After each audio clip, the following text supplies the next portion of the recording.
Hello again, everybody. Day two, and today we're going to talk about Abigail. So, Abigail is actually one of the women we know a little bit more about in Scripture. She was married to someone before David, the fool, Nabal. That's actually what his name meant. I mean, can you imagine naming your son Fool? Anyway, she had gone through a lot with this guy, and then David ends up asking her to be his wife. I won't fill in all of that story. I'll let you go read it yourself, just to remind myself here of where that is. Yeah, 1 Samuel 25. That's where you'll first see that. She comes to play again in other chapters, 27 and in 30. And then again in 2 Samuel, you'll see her in chapter 2 and in 3, and then in 1 Chronicles chapter 3. Now, some of those she's just mentioned because she actually gives David a child named Kilib, or I believe other translations render it Daniel.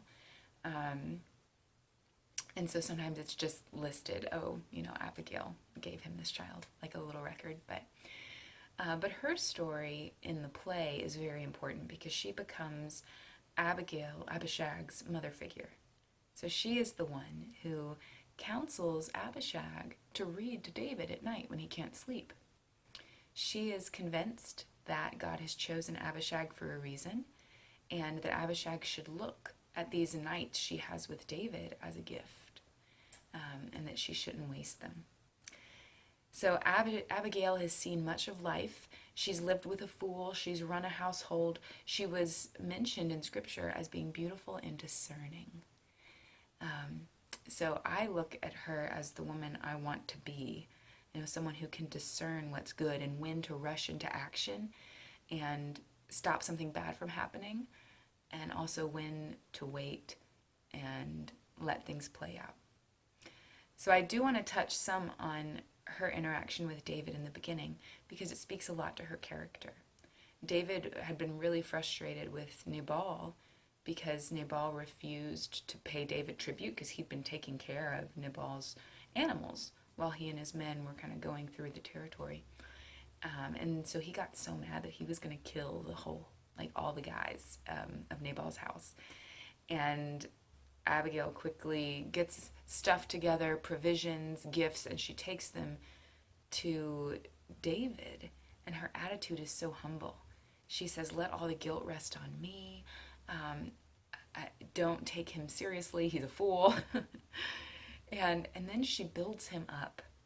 She talks about how she's heard about his victory over Goliath, about how God had promised him the kingdom, about how he was blameless in the sight of the Almighty. So she had heard all this about David. She obviously had admiration for him, and she builds him up, reminding him of who he really is, so that he won't go do this terrible thing.